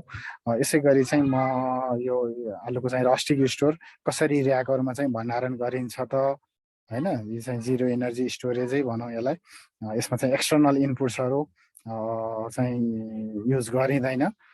यसरी चाहिँ चिसो ठाउँमा 1800-2000 मिटरभन्दा माथिल्लो ठाउँमा चाहिँ लाइट भेन्टिलेसन र चाहिँ एयर सर्कुलेसनको म्यानेज गरेर हामीहरूले चाहिँ आलुलाई 6-7 महिनासम्म यसरी स्टोरेज गर्न सक्छौँ भन्ने हो। हामीहरू यसरी नै स्टोरेज गरेर काम गरिराखेका छौँ अहिलेसम्म। अनि आएर चाहिँ यो पिबिएसहरूको फोटोहरू भयो, त्यसै गरेर चाहिँ फार्मभित्रको जस्तो ट्रेनिङको कुराहरू भए, यसरी चाहिँ यो प्रविधि कसरी प्रचार प्रसारको कुराहरू भयो, यसमा पनि काम गरिराखेका छौँ भन्ने हो। यसै गरी चाहिँ सानोतिनो रिसर्चको कुराहरू जस्तो यो ट्रायलहरू गरेर हेर्ने, यो टिपिएसहरूको चाहिँ यो जर्मिनेसनहरूलाई पनि यो ट्रेहरूमा चाहिँ यो डिफ्रेन्ट चाहिँ यो हर्मोनको कन्सन्ट्रेसनहरूमा राखेर चाहिँ हेर्दा चाहिँ कस्तो खालको जर्मिनेसन आउने रहेछ भनेर पनि हामी सिम्पल एक्सपेरिमेन्टहरू त्यहाँ गर्ने गरेका छौँ। त्यसै गरी चाहिँ यो इन्टर्नसिपमा आउने स्टुडेन्टहरू, खास गरेर चाहिँ एएफयूबाट, टियुबाट चाहिँ ब्याचलरको, अनि त्यसै गरेर सिटिभिटीबाट +2को एग्रिकल्चरको स्टुडेन्ट्सहरू पनि आउनुहुन्छ। उहाँहरूलाई चाहिँ रिसर्चमा पनि असिस्ट गर्ने कामहरू गरिराखेका छौँ। त्यसले गर्दा पनि अघि मैले एक्सप्लेन गरेको केही कामहरू गर्न सकिरहेको हो। यो चाहिँ जर्म प्लाज्माहरूको चाहिँ मर्फोलोजिकल डेटा लिँदै गरेको हो। यसरी चाहिँ आलुमा केही कामहरू भइरहेको छ। यो बर्खे आलुको चाहिँ सैलुङ क्षेत्रमा लगाइएको बर्खे आलु हो। यसरी ढकमक्क फुलेर हरियाली चाहिँ यो पिङ्क कलरको फ्लावरहरू, यो चाहिँ रोजिटा जातको आलुहरू हो। यस्तो छ। मेरो चाहिँ मोटामोटी प्रेजेन्टेसन चाहिँ यति नै हो। आलुमा के कस्तो भइरहेको छ भन्ने कुराको इन जेनरल चाहिँ ब्रिफिङ। अब सबैले ध्यान दिएर सुनिदिनु भयो, सबैलाई धेरै धेरै धन्यवाद। अरू केही छ, केही कमेन्ट्स, सजेसन्स, फिडब्याक, क्वेसन्स छ भने चाहिँ हामी डिस्कस गर्न सक्छौँ। अब सर हिमाल सर धेरै धन्यवाद। हजुर सर, हजुरले रिसर्च पार्ट र अहिलेको एक्जिस्टिङ सिचुएसन मजाले बताउनु भयो, एकदम धन्यवाद सर। गए साल 2 वर्ष अगाडि अर्को एकजनाले पनि प्रेजेन्ट गर्नुभएको थियो आलुमा, क्यानाडाबाट। उहाँले चाहिँ अलिकति बढी ब्रिडिङको विषयमा कुरा गर्नुभएको थियो। अब यहाँ धेरै यो शनिबारको दिन बिहान चिसोमा उठेर आउनु भएको छ, एकदम इन्ट्रेस्टेड भएर। यहाँका केही जिज्ञासा पक्कै होलान् र म उहाँहरूलाई सोध्नुभन्दा पहिला हजुरलाई एक दुईवटा प्रश्न सोधिहालेँ। हजुरलाई नोट छ भने नोट गर्नुहोस् न सर। त्यो गर्दाखेरि अरूसँग पनि हुन्छ। जस्तै ल्याटिन अमेरिका यसको ओरिजिन भयो, डाइभर्सिटी त्यहाँ छ भने, तर प्रोडक्सन चाहिँ त्यति वर्ल्ड लेभलमा त छैन रहेछ त्यहाँको, अहिलेको म्याप हेर्दाखेरि। वर्ल्ड लेभलमा छैन। मैले पनि त्यो रिपोर्टहरू हेर्दाखेरि खास गरेर आलुमा काम जस्तो क्यानाडामा भएको, चाइनामा भएको, अनि यहाँ चाहिँ युरोपियन कन्ट्रीहरूमा निकै राम्रो छ। नेदरल्यान्डहरू भयो, स्विजरल्यान्डहरू भयो, नर्दर्न युरोप, आयरल्यान्डहरू भयो, माथिल्लो यतातिर चाहिँ अझ आलु मा चाहिँ अझ बढी भएको, अलिक बढी चिसो, ओरिजिन ल्याटिन अमेरिका देखिन्छ, अलिक चिसो मन पराउने बाली भएको हुनाले र काम चाहिँ बढी फेरि यतातिर बढी भएको जस्तो देखिन्छ सर। रिसर्चले गर्दा हुन्छ। म सरको कुरा म नि एग्री छु। अनि अर्को नेपालको सन्दर्भमा प्रोभिन्स 1 र प्रोभिन्स 3 बागमती प्रोभिन्स, बागमतीमा बढी देखियो, एरिया चाहिँ फेरि प्रोभिन्स 1 को बढी छ। तथ्याङ्क हेर्दाखेरि प्रोभिन्स 1 मा एरिया धेरै देखिएको छ, कल्टिभेसन एरिया चाहिँ बागमतीमा चाहिँ प्रोडक्सन र प्रोडक्टिभिटी धेरै देखिएको छ।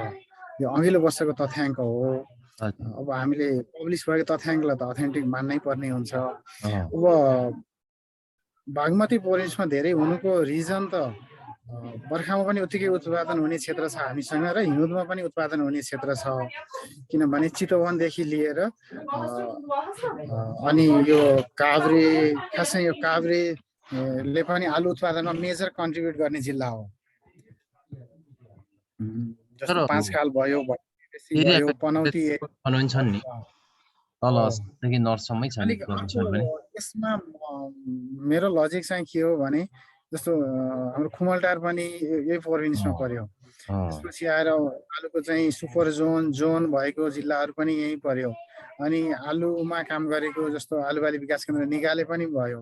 वरिपरिको कृषकहरू जसरी पनि यो क्वालिटीको सिडमा अरू ठाउँको भन्दा बढी चाहिँ उहाँहरूको देखिन्छ, एक्सेस भयो। त्यसले पनि अब कल्टिभेसन प्र्याक्टिस पनि हामीहरूले हेऱ्यौँ भने यो क्षेत्रमा निकै आलुमै काम गरेको कृषकहरू चाहिँ अलिक कमर्सियल र अलिक राम्रोसँग गरिराखेको छ।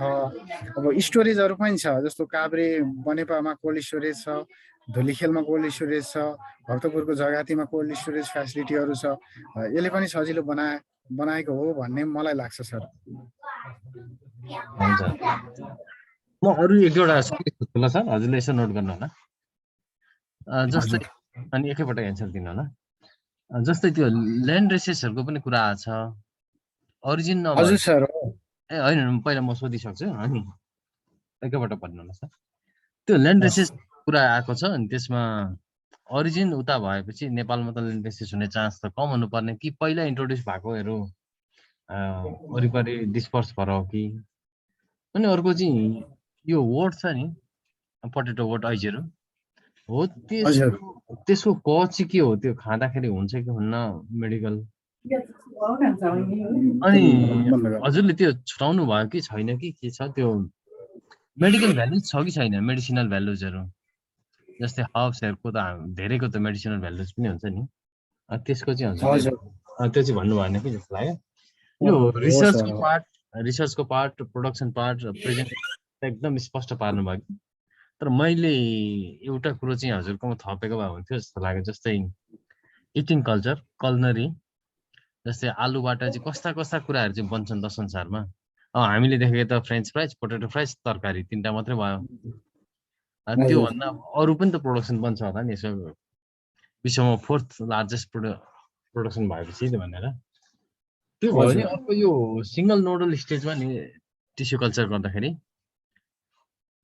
हजुर सर, धेरै प्लान्ट, धेरै त्यो सिडलिङ्सहरू त्यो स्टेजमा राखेर त्यहीँबाट मात्रै मल्टिप्लाई गर्दै राख्यो हुन्न, सुरुबाट गर्नुभन्दा स्टकको रूपमा सिङ्गल नोडल गरिदिने, अनि त्यहाँबाट मल्टिप्लाई गर्दै लाने। अर्को क्वेसन चाहिँ पिबिएस बनाएर हामीले यति केयर गरेर लगे पनि लास्टमा फार्मरकोमा रोप्ने त त्यही कमन फिल्डमै हो। कमन फिल्डमा एकदम।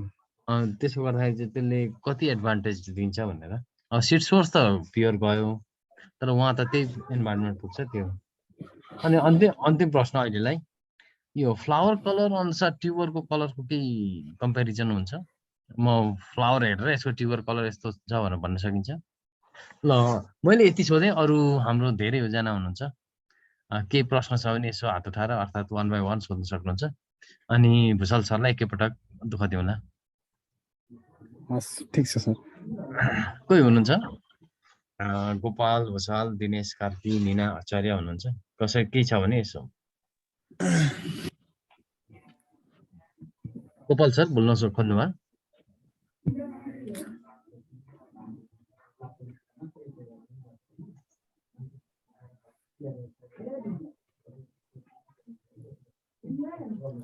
भूषाल सर हजुरले यो पावर पोइन्ट अफ गरिदिनु भयो हुन्छ एकछिन ए हस्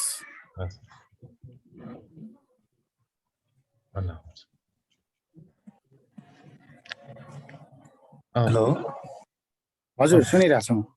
ए मेरो प्रश्न एउटा त्यो पिबिएसमै थियो सर, सरले गोविन्द सरले भनिसक्नु भएको छ। जस्तो हामीले चाहिँ त्यति केयरका साथ चाहिँ ट्युबरहरू उत्पादन गरे पनि लास्टमा लगाउने त कमन फिल्डमा यो, अनि पर्दाना पनि 16 रुपिस पर्ने भएपछि कसरी चाहिँ गर्न सक्छन् भन्ने कुरा चाहिँ थियो होइन।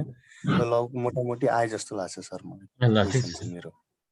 ल हुन्छ, नैना आचार्य र एकजना दिनेश खत्री हुनुहुन्छ, के छ भने भन्नुहोस्, नत्र हामी भूषाल सरलाई रिक्वेस्ट गर्छौँ। दिनेश सर के छ भने भन्नुहोस्। मैले चाहिँ त्यो छ नि सर, त्यो ग्लासको डिब्बामा राखिन्छ नि पिबिएसमा, जुन हाम्रो त्यो सिलिङ आइसक्यो हजुर, एकदम जार, त्यसमा एयर सर्कुलेसन चाहिँ जुन हाम्रो एरिएसनको पार्ट चाहिँ कसरी गरिन्छ सर? यो माथि डिब्बा एयर टाइट हुन्छ त्यसमा? एयर टाइट हुँदैन, त्यही जति हाम्रो अर्डिनरी चाहिँ हाम्रो माथिको कभर हुन्छ नि, बिलको भनौँ न, जति टाइट गर्छ त्यति नै हो। हामीले त्यसमा चाहिँ थप प्याराफिल्म लगाएर गर्ने त्यसमा गर्दैनौँ। ए मैले त्यसमा जस्तै माथि डिब्बामा कुनै उहरू पालहरू बनाएको हुन्छ कि भने सर, त्यसलाई हुँदैन। मात्रै हामीले सिपमेन्टमा जस्तो हामी त्यहाँबाट पठाउँदाखेरि जस्तो प्लान्टिङको लागि पठाउने बेलामा चाहिँ केयर होस्, अरू चाहिँ फर्दर कन्टामिनेसन नहोस् भनेर इन्क्युबेसन रुमबाट चाहिँ कार्टुनमा चाहिँ प्याक गर्ने बेलामा चाहिँ त्यो प्याराफिल्म चाहिँ लगाउँछौँ, नै भने त्यहाँ फिल्डमा त्यहाँ ग्रोइङ स्टेजमा चाहिँ केही गर्दैनौँ। टेम्परेचर अनि सबै कुराहरू चाहिँ ह्युमिडिटीदेखि लिएर अनि लाइट सबै मेन्टेन गरेर हुन्छ। Thank you sir. म त्यही अलि हुन्छ गोविन्द सर। अब अरू त्यस्तो छैन भने म अघि सरले गरेकोमा जस्तो ल्यान्ड रेसेसको कुराहरूमा यो त मलाई पनि के लाग्छ भने त्यति लामो रिसर्चमा त काम गरिसकेका छैन, तर ओरिजिन चाहिँ उतातिर छ। अब हाम्रोमा के टिपिकल क्यारेक्टर भएको जस्तो जिरी चक्रेमा यदि त्यसलाई त्यसको कटिङ गरेर हेऱ्यो भने चाहिँ भित्र चाहिँ सर्कल देखिन्छ, चक्र नै देखिन्छ। त्यस्तो चाहिँ हाम्रो बाहिरबाट इम्पोर्ट गरेको जातहरूमा त्यस्तो खालको चाहिँ देखिएको चाहिँ छैन। अहिले चाइनिज एउटा जातमा चाहिँ करिब त्यस्तै क्यारेक्टर देखियो। अनि अरू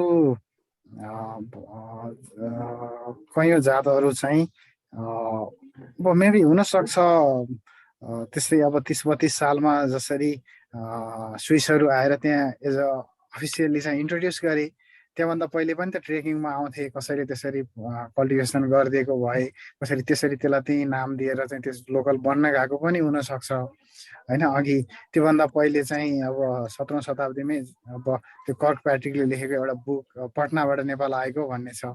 त्यतिखेर पनि आएर कतै गाउँतिर खेती भइराखेर त्यो अहिले हामीले त्यसलाई लोकल ल्यान्ड रेसेस भनेको पनि हुनसक्छ। यो त हामीले अब जिनोम सिक्वेन्सिङ पनि गरिसकेका छ पोट्याटोको, जस्तै उसको अब अलिकन चाहिँ जिनोमिक क्यारेक्टर नहेरिकन त गएन सर कसरी अहिले नै भन्न सकिएला र।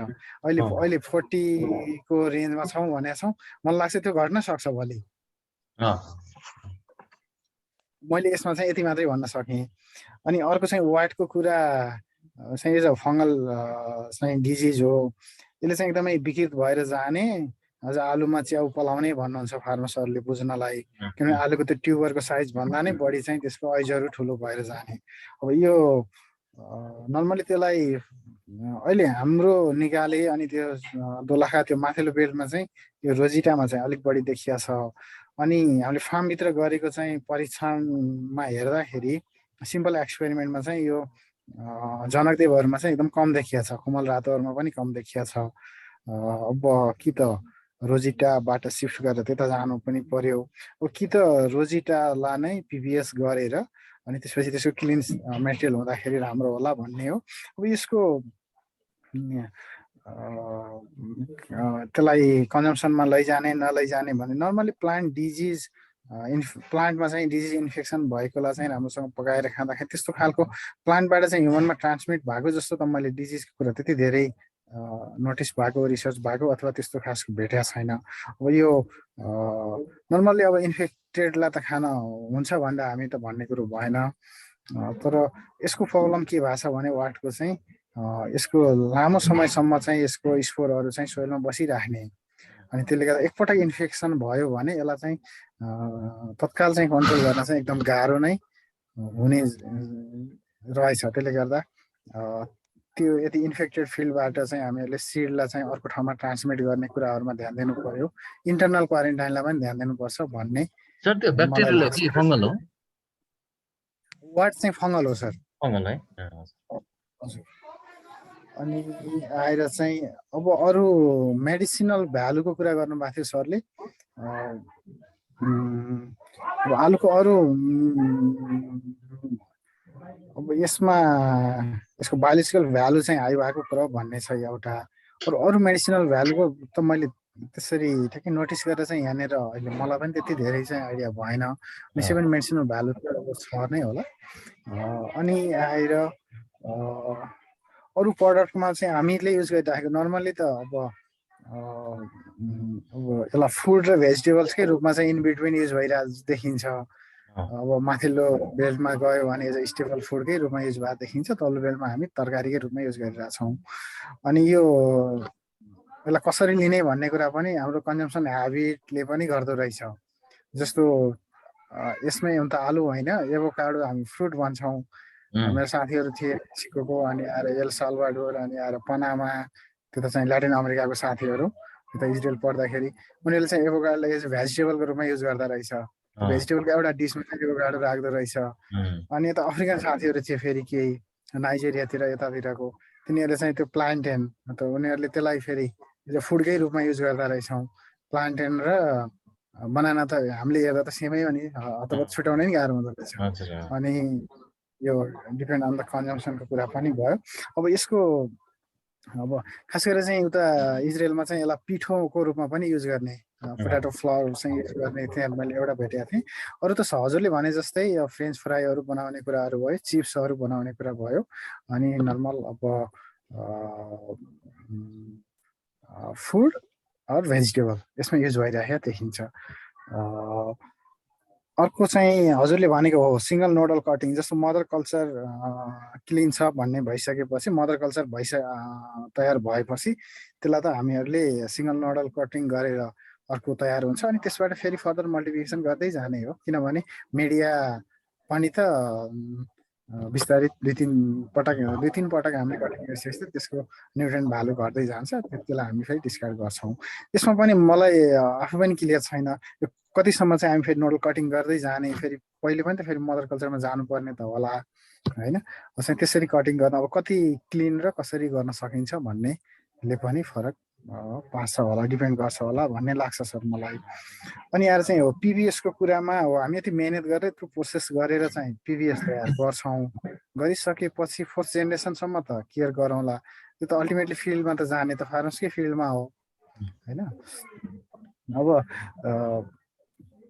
त्यसपछि 2-4 जेनेरेसन प्रोडक्सन राम्रो आइसकेपछि अब भने जस्तो प्रोडक्सन हुन सकेन भने अथवा कम हुँदै गयो, त्यसको चाहिँ अब जस्तो सिडमै केही समस्या देखिन थाल्यो, सिड नै इन्फेक्ट हुन थाल्यो, प्रब्लम देखिन थाल्यो भने अब फेरि पिबिएसबाट तयार गरेको चाहिँ अब 3rd-4th जेनेरेसनमै प्लान्टिङ गर्नुपर्छ। किनभने हामीसँग त अब एज अ सिड मेटेरियल भनेको त ट्युबर नै छ होइन र। जस्तो अब 32-33 सालमा इन्ट्रोड्युस गरेको रोजिटा पनि त अहिले पनि कन्टिन्यू त प्रोडक्सन त दिइराखेको छ नि, भने जति पो दिइराखेको छैन होइन। त्यसलाई त अब हामी एभ्री 4-5-6 इयरमा त हामी त्यो क्लिन गर्दै जानुपर्छ। अब हामीसँग अरू अप्सन पनि छैन, बरु अब क्रपिङको कुराहरूमा, अरू म्यानेजमेन्टको कुरामा, फिल्ड सेनिटाइजेसनको कुराहरू अरू त्यसमा चाहिँ अब केयर गर्नुपर्छ भन्ने लाग्छ। अनि फ्लावरको कलरले ट्युबर कलरमा के गर्छ भन्ने कुरा यसको ठ्याक्कै अनलाइन एन्सर भन्दाखेरि मलाई पनि यसको आइडिया छैन सर, यो नहेरिकन म पनि एक्सप्लेन गर्न चाहिँ अहिले सक्दैन। ल ठिकै छ सर। अर्को यो नेपालमा ग्रो गरेको पोटेटोहरूको जिनोम सिक्वेन्स भएको छ? नेपालमा त भयो जस्तो मलाई चाहिँ लाग्दैन, जिन लेभलमा कामै भएको छैन सर होइन। अब हालमा अलिक अरू मेरो जानकारीमा है सर। अनि मैले त्यस्तो पेपरहरू पनि त भेटेको छैन। अब बाहिर चाहिँ अरू ठाउँमा त भएको छ। अब आशा गरौँ सकिएला। हजुर बाहिर गएर त्यो मैले यो पिपिएस कुरा गर्दाखेरि अहिले 17 टन भएको छ नि है, हाइएस्ट हाम्रो रिसर्चमा, त्यो चाइनिजहरूसँग गर्दाखेरि। ए चाइनिजसँग गर्दाखेरि 17 टन। हजुर 17 टन। हजुर 17 टन भनेपछि त्यो त 5th जेनेरेसन पुग्यो। 4 सम्म आफैले गरियो अनि 5th जेनेरेसनको प्रोडक्सनमा 17 टन भनेपछि त एभरेज जेनेरेसन गर्ने हो भने त 3 मात्रै त पायो। हो एभरेज 3 नै भयो। 3 यता रेगुलरली रोप्नु प्रोपागेसन गर्दै गर्नु भने त त्यो भन्दा त बढी नै छ। हजुर त्यही हामी भोल्युम डाउन मात्रै भयो, तर ओभरअल प्रोडक्सन हिसाब गर्दाखेरि त कमै हुने जस्तो लाग्यो। अब हुन त त्यो कतिको साइन्टिफिक कतिको भ्यालिड र क्वेसन हुन्छ पनि थाहा छैन। तर पोटेटोको लाइफ साइकल हेर्दाखेरि त हामी 5 जेनेरेसन गरेर 17 टन निकाल्नु र प्रत्येक जेनेरेसनमा 5 टन निकाल्नुमा त प्रत्येक जेनेरेसन 5 टन निकालेकै फाइदा होला नि। अब यसमा अनि पिबिएसबाट प्रोडक्सन गरेर त्यो त हामीले सिड प्रोडक्सनको कुरा गरेको हो सर। त्यसपछि हामी त्यसलाई मेन फिल्डमा लगेर प्रोडक्सन गर्दा त उत्पादन त बढ्छ नि सर, बढ्छ सर। त्यही त हजुर। पिबिएस पनि धेरै वर्ष त भएको छैन हाम्रोमा सुरु भएको। अब एउटा गर्नुपर्ने काम के देखिन्छ भने जस्तो पिबिएस को पनि ट्रायल गरेर चाहिँ त्यसको डेटा लिएर गर्न सक्यो भने कति आउने रहेछ त, 4th जेनेरेसनकोले कति प्रोडक्सन दिने रहेछ भन्ने त्यो सबै गर्न सकिएला। यो चाहिँ एउटा अन एभरेज चाहिँ एउटा गाइडलाइन चाहिँ यसरी जान सकिन्छ सिड मल्टिप्लिकेसनमा भन्ने बनाएको हो सर। त्यो त ठिक छ, त्यो त ठिक छ, त्यो त प्रोटोकल भयो। मैले चाहिँ यसो त्यो पोटेटोको लाइफमा हेर्दाखेरि चाहिँ सिधै ग्रो गर्दा एडभान्टेज बढी देखिन्छ कि जस्तो लाग्यो। तर रिसर्च र अर्को जस्तो हाम्रो पनि अन एन एभरेज चाहिँ 16 भनिराखेका छौँ नि सर। हामी चाहिँ फार्म भित्रकै गर्दाखेरि त्यो 16 पनि गाह्रो रहेछ क्या सर। अब हाम्रो तथ्याङ्कमा मैले अब अहिले कसरी भनौँ, हाम्रो अब पब्लिस भएको तथ्याङ्कलाई अथेन्टिक मान्नु पर्यो। अब तथ्याङ्क भित्रको कुरा पनि तथ्याङ्कको कुरा पनि सबै केही इरर छ सर तथ्याङ्कमा। त्यो माइनर एरर हुन्छ। जस्तै कस्तो एरर छ भने हामी फिल्डमा गर्छौँ, फिल्ड टोटल एरिया निकाल्छौँ अनि त्यहाँदेखि प्रोडक्सन निकाल्छौँ र प्रोडक्टिभिटी निकाल्छौँ। तर त्यहाँ आली कत्रो छ, हिँड्ने बाटो कत्रो छ, त्यो सबै प्रोडक्सनमा जोडिसकेका हुन्छ नि। त्यसो गर्दा पोटेटोको एक्चुअल प्रोडक्टिभिटी त बढी हुन्छ, तर हामीले त्यो फिल्ड एरिया घट्दा कहिले कम भएको हुन्छ, कहिले उल्टा पनि हुनसक्छ। सानो एरियामा स्याम्पलिङ गरेर निकाल्यो भने त फेरि बढे पनि देखिन्छ। ल सर, धेरै धन्यवाद हजुरले बिहानै स्याटरडे मर्निङ। हुन्छ सर, सरलाई पनि धेरै धन्यवाद। सरकै इनिसिएसनले चाहिँ हामी यो डिस्कसन गऱ्यौँ। अब निश्चय पनि फ्रुटफुल होला भन्ने लाग्छ मलाई। आइडिया सेयर गरेको आफ्नो एक्सपिरियन्स सबैभन्दा काम त गर्नु नै छ। हामी रेकर्ड गरेर पनि राख्छौँ, कुनै दिन चाहियो भने यहाँबाट बेसिक इन्फर्मेसन लिन सक्छौँ यहाँबाट, अनि कसलाई सम्पर्क गर्ने भन्ने कुराहरू पनि थाहा भयो। ल सर, धेरै धन्यवाद। अर्को कार्यक्रममा पनि भेट गर्दै गरौँ अर्को हप्तातिर। ल सर, कता बस्नु भएको छ काठमाडौँमा? म भक्तपुर छु। म आजै फेरि घर निस्किन थालेको छु। अहिले म दिउँसो नेपालगञ्ज जानु छ।